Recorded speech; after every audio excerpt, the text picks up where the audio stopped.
universidade em Brasília, morei lá há muitos anos e lá eu trabalhava no CEUP. Quando eu voltei aqui para Anápolis, estavam começando os cursos de licenciatura na FACEA, e isso era em 1986. E eu recebi um convite no final de 85 para trabalhar nos cursos de licenciatura. Então eu comecei, a minha carteira foi assinada dia 1º de março de 1986. Quando a FACEA começou a pensar na expansão, em virar uniana, eu participei da elaboração da carta consulta da universidade. Então me lembro que na época o professor Antônio de Deus, professora Éden, professora Nádia, professora Regina, então nós fazíamos parte do grupo dessa carta consulta. O local onde nós funcionamos sempre aqui, ele não comportaria mais cursos. E aí teve a ideia de se procurar um outro local. Foi quando surgiu, da Vila Alexandrina, um prédio que não estava sendo usado. E aí o governo do estado disse que cederia, mas teria que ser para um colégio. Então surgiu a ideia de criar o colégio de aplicação da Uniana, e junto com ele funcionariam os cursos, no caso os cursos da área de engenharia, química e biologia. E aí eles me indicaram e eu aceitei. E aí em 93 nós começamos então a fazer, iniciamos as atividades do colégio. Foi criado formalmente, por lei, e ele funcionava com professores e servidores da Secretaria Estadual de Educação. Olha, eu acho que foi um ganho muito grande. A partir da nossa experiência, inclusive, nasceram outros.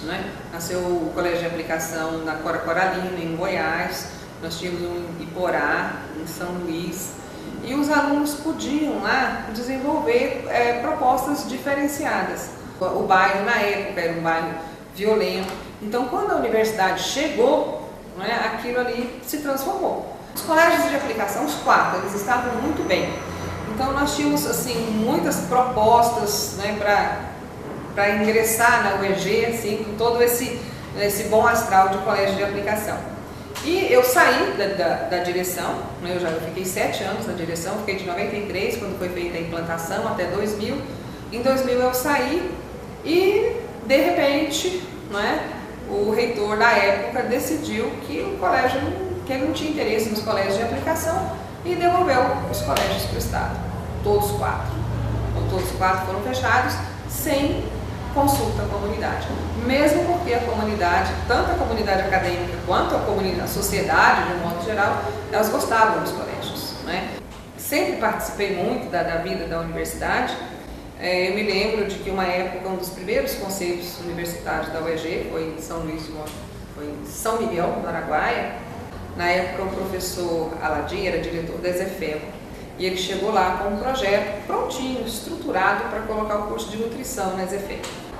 E o curso de nutrição não foi aprovado, foi negociado lá entre eles para criar um curso de sistema de informação em Sanclerlândia.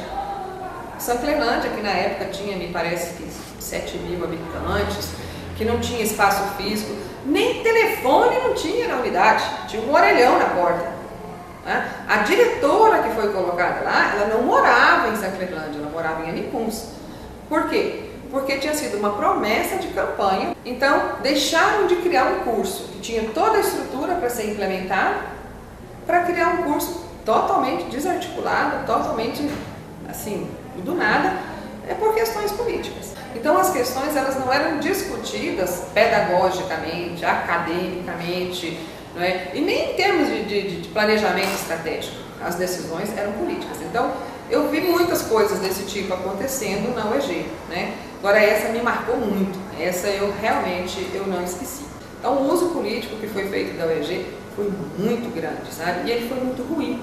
Olha, eu acho que eu sou uma pessoa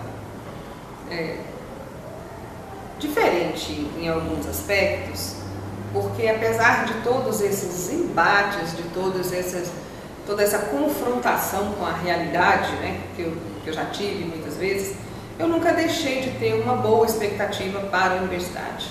Eu gosto da UEG, eu gosto de trabalhar na UEG, eu me sinto bem na UEG, Eu não aceito, talvez, a grande maioria das coisas que foram feitas com ela, mas eu acho que, a despeito do que aconteceu e ainda acontece na UEG, ela tem ali uma força para ainda se transformar numa universidade de verdade, que ela ainda, infelizmente, não é. Então, nós tínhamos um plano para a FACEA, fizemos parte ali, trabalhamos nessa carta com o BID Consulta para transformar em universidade, veio a Uniana, então batalhamos quando nós já tínhamos os cursos reconhecidos, estávamos estruturando o crescimento, veio a UEG, aí nós assimilamos ali também toda aquela mudança, toda aquela transformação, e nós enfrentamos muitos dissabores, até coisas assim ofensivas, campanhas ofensivas, campanhas desmoralizantes, de pessoas que não tendo essa vivência da universidade, tendo uma outra visão, não vê a universidade como universidade, mas só como um emprego, um lugar de ascensão política, ficaram assim tentando achar um espaço que não era o deles naquele local. Mas eu acho que a UEG ela ainda tem jeito, sim.